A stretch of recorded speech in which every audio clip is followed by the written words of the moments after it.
कुछ लोग आप पे ये कह रहे हैं कि जैसे आप लोग का मामला था, आप एक दूसरे को ज़हनी मरीज करार देते थे और फिर अब आपने रात को जिस तरह से वीडियो किया, कुछ लोग कहते हैं कि पता नहीं ये कोई फेम है। हालांकि आपने उस वीडियो में लिखा कि मैं मोनेटाइजेशन भी ऑफ कर रहा हूं। ये मैक्सिमम मैं यही कर सकता था ना। देखिए मुझे अल्लाह ताला की मेहरबानी से मैंने 10 साल हो गए सरेआम प्रोग्राम करते हुए। मुझे लगता है कि वो खुदा ताला की ज़ात जितना किसी को नवाज सकती है मुझे नवाज दी है। अगर अभी भी आप फेसबुक, ट्विटर, इंस्टाग्राम वगैरह को मिला लें तो गालिबन शायद दूसरे या तीसरे नंबर की फॉलोइंग है ओवरऑल। पैसों के एतबार से भी जो तनख्वाह अच्छी हो सकती है, मैंने इस तरह बताया भी अपनी एक वीडियो में कि मैं तकरीबन 1.5 करोड़ रुपए साल का टैक्स देता हूँ। तो मुझे अल्लाह ताला ने जितना नवाजना था, मुझे अगर किसी को फिर भी लगता है कि मुझे अभी इस वक्त फेम की जरूरत है या मुझे वाकई अगर इस वक्त फेम की जरूरत है तो मुझ पे फिर 3 हर्फ ही भेजे जाए। क्या लगता है कि ये जो एहतजाज आपने आज रिकॉर्ड करवाया है, इसके बाद ये एहतजाज आपके लिए वो बाले जानना बन जाए? कोई बात नहीं, मैं इससे तो कभी नहीं घबराए। देखें ये तो रिवायत हम रखने वाले हैं। सिंध असेंबली के केस में पीपल्स पार्टी ने जो सबसे पहली हथकड़ियां लगाई थी, यानी इलेक्ट्रॉनिक मीडिया की तारीख में हथकड़ियों की, जेलों की, इसकी तो बुनियाद रखने वाले अल्हम्दुलिल्लाह हमें, मुझे इस बात पर बहुत फख्र है। हमने 5 साल मुकदमों का सामना किया। रेलवे में ख्वाजा साद रफीक साहब ने हम पे मुकदमा दर्ज करवाया। हमने जब उनकी जो ट्रांसपोर्ट है गैर कानूनी चीज़ों की उसको बेनकाब किया, हमने 5 साल उस मुकदमे का सामना किया। सिंध असेंबली की सिक्योरिटी को बेनकाब करने पे हमने हथकड़ियां भुगती, जेलें काटी, 5 साल उस मुकदमे का हमने सामना किया। तो गोलियों का सामना किया हमने, आईबी के तशद्दुद का सामना किया हमने, सर फड़वाए, हमने मारे खाई, हमने गोलियां खाई। बड़ा प्लेटफॉर्म आपके पास है, सरेआम जैसा प्लेटफॉर्म आपके पास है, तो क्या आप अपने प्लेटफॉर्म पे भी मैंने किया, मैं हर सांस के साथ इमरान रियाज खान साहब के लिए आवाज बुलंद करूंगा जब तक वो खैर वाफियत के साथ अपनी फैमिली के पास वापस। एक मिनट यार, और दूसरा मीडिया यहाँ पर नहीं है, ये सारे नौजवान यूट्यूबर यहाँ पर हैं। अब मुझे ये बताएं कि दूसरा मीडिया अलग है क्या इस दुनिया में? इतनी सर्व आपने किया, अगर ARY आपको नोटिस भेजते तो क्या करेंगे? नहीं, ARY तो खैर इस मामले में कंसर्न है, खैर चूंकि उन्होंने अपने एक सहाफ़ी को गवाया, अरशद शरीफ साहब को, तो हम उस दुख को, उस तकलीफ को महसूस कर सकते हैं। मुझे नहीं लगता कि दोनों कोई अलग अलग चीजें हैं, लेकिन ज़ाहिर है प्लेटफॉर्म्स की नौयत जरा अलग है। लेकिन मुझे लगता है बुनियादी तौर पर जो कुछ कवानीन या उसूल हैं उन पर मुत्तफिक होना चाहिए। यानी कम से कम जिस तरह इमरान रियाज खान, यानी अगर मैं कहता हूँ आज फिर बबांगे दोहल आप सबके सामने, अगर इमरान रियाज खान सहाफ़ी नहीं है तो फिर हम में से कोई भी सहाफ़ी नहीं है। अगर आप ये कहते हैं कि इमरान रियाज खान साहब यूट्यूबर है तो बस फिर हम सारे यूट्यूबर हैं, फिर हम में से कोई भी जर्नलिस्ट नहीं है, हम में से कोई सहाफ़ी नहीं है। यार उस आदमी ने फील्ड रिपोर्टिंग से लेकर, न्यूज एंकरिंग से लेकर, प्रोग्राम होस्टिंग से लेकर अल्टीमेटली एक प्लेटफॉर्म का इंतखाब किया जो कि यूट्यूब है। कहते हैं कि खुशी सारे छोड़ देते हैं, गमी नहीं छोड़ते, आप इसी फॉर्मूले के साथ माइक थोड़ा नीचे। मुझे भी लगता है कि ये हमारे मुआशरे की रिवायत भी रही है और इसको हमें कंटिन्यू भी करना चाहिए कि जब तकलीफ का या दुख का कोई मरहला हो तो हम सबको कम से कम उस पे इकट्ठे ज़िक्र करना चाहिए। अभी भी है, वो है क्या इख्तिलाफ?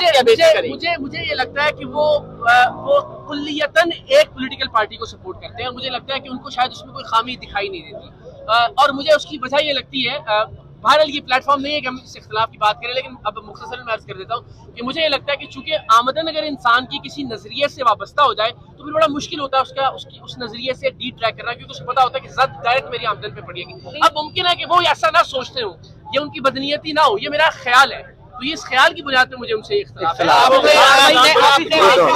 लोगों का दर्द बांटा है, वो इस वक्त परेशान थे, उन पे क्राइसिस थे, तो आपके दिल में नहीं आया कि जिस तरह आपने दुखी लोगों का हमेशा दर्द बांटा है तो आप इमरान रियाज साहब का भी दुख बांटते, दर्द बांटते, इख्तिलाफ की बजाय? नहीं, उस वक्त तो खैर वो अल्हम्दुलिल्लाह मुझे लगता है कि इस वक्त पाकिस्तान के पॉपुलर तरीन इंसानों में से एक है, अल्हम्दुलिल्लाह लोगों से बड़ा प्यार करते हैं। तो जब वो बाहर है तो वो दुखी या उनको गम की कैफियत में नहीं कह सकते। इस वक्त उनकी फैमिली पर बहरहाल एक तकलीफ और एक मुसीबत का वक्त है।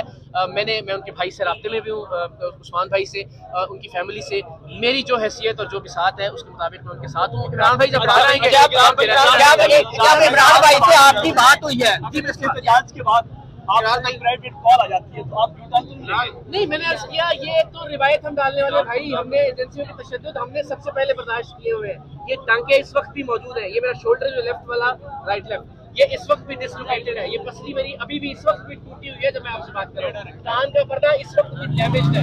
ये तो रिवायत हम डालने वाले हैं, कॉलो शो में से उड़ाने वाले नहीं। आपकी मेहरबानी।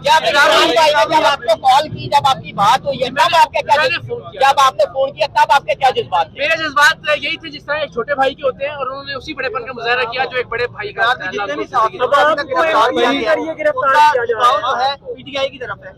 ये तो वक्त आता रहता है ना। आप देखिए, इससे पहले जितनी कार्रवाइयां होती थी बज़ाहिर उनका झुकाव में लगता था नून लीग की तरफ है, और अब ये वक्त पलटा है और पलट के अल्टीमेटली। इसीलिए मैं कहता हूँ कि देखें, ये बात हमेशा सारे आप जितने भी सब दोस्त मौजूद हैं याद रखिएगा, सहाफियों को अल्टीमेटली अपनी लड़ाई खुद ही लड़ना पड़ेगी और खुद ही लड़ना होती है। अगर हम ये तस्वुर करें कि जिस पॉलिटिकल पार्टी का सपोर्टर हमें तस्वुर किया जाता है, वो पॉलिटिकल पार्टी अपनी सारी पॉलिटिक्स छोड़कर सिर्फ उस सहाफी के हक में आके खड़ी हो जाएगी, आज भी देख लें ऐसी सूरत हाल नहीं है। सहाफी को अपनी लड़ाई, अपनी सोच की लड़ाई, अपने अफकार की लड़ाई, अपने ख्यालात की लड़ाई खुद ही लड़नी है। ये वो सोच के अगर वो ये तस्वुर करे कि मैं फलां पार्टी को सपोर्ट करता हूँ, फलां पार्टी अपनी पॉलिटिक्स छोड़ के मेरे साथ आंख खड़ी होगी, ऐसा हरगिज नहीं होगा। अपनी कुव्वते बाजू पे आप लोगों ने खड़े होना है और सच का साथ। सीनियर साथियों के लिए आपका क्या पैगाम है? सीनियर साथियों मुझे नहीं पता, तो इस तरह मुआवजों के ऊपर आवाम को कैसे यकीन रहेगा जो हम पता चलवाएंगे। अगर नहीं पता तो हम बताएंगे, और इंशाल्लाह अल्लाह ने चाहा इमरान रियाज अपने फैमिली के साथ होंगे, और जब तक नहीं होंगे हम काफी जितनी आवाज बुलंद कर सकते हैं, जितना समझ कर सकते हैं, इंशाल्लाह हम करेंगे, और अल्लाह ने चाहा हम स्टेज पर लेके आएंगे, फेंक के नाम लगाएंगे। इकरार भाई, आप ये अगर ये कहते भी हैं कि हमें नहीं मालूम, तो मैं समझता हूँ कि ये इससे बड़ी बेवकूफ़ बात। ये रियासत की जिम्मेदारी है। एक आम आदमी हो, चाहे वो इमरान रियाज खान से अपनी बात करते हैं तो जाहिर है वो करोड़ों दिलों की धड़कन है, इसमें कोई राय नहीं। बहुत लोग उनसे प्यार करते हैं, पाकिस्तान पूरा जानते हैं उनको, पाकिस्तान के बाहर लोग उनको जानते हैं। तो ये आप ये कह के जान नहीं छुड़वा सकते। रियासत की जिम्मेदारी है उनको प्रोड्यूस करना और कल अदालत में पेश करना। इकरार भाई, आप सीनियर मीडिया सीनियर साहबी का अगर पैगाम में थोड़ी सी शर्त करें, बस इधर पीछे है, पीछे भाई जान इधर करें, इतना जरूर कहें यार कोर्ट में पेश करो और कोर्ट से सुना। आ जाओ।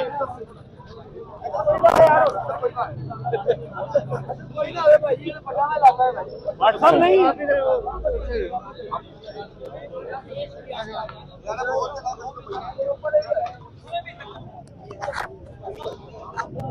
जी, ओके ओके ओके।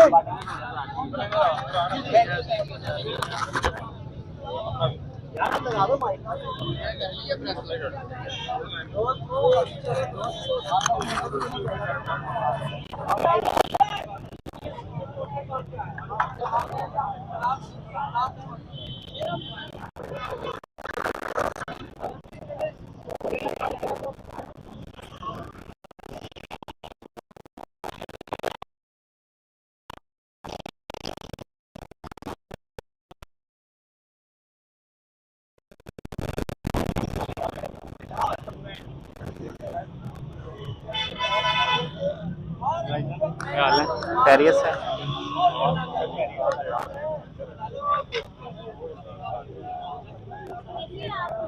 सादिक साहब भाई कहते रहते हैं रिकॉर्ड का। मैं अल्लाह दी सो मैनू यही भी पै के